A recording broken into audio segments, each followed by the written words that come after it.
Hi friends! Welcome to another embroidery tutorial of Minute Maid Needle Craft. In this tutorial, we'll showcase you how to create a floral design using an unconventional technique.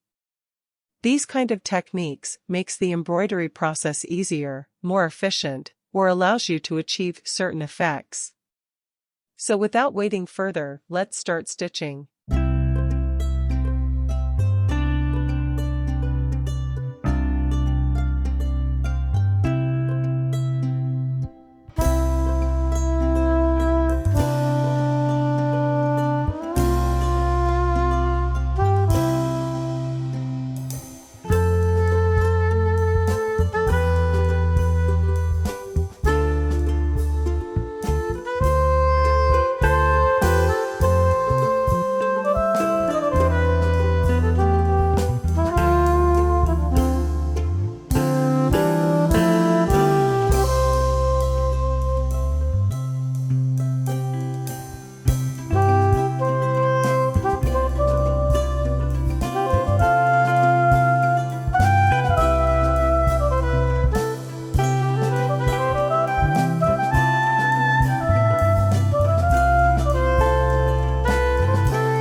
If you enjoyed this video and want to see more creative projects like this, make sure to subscribe to our channel and hit the notification bell to never miss an update.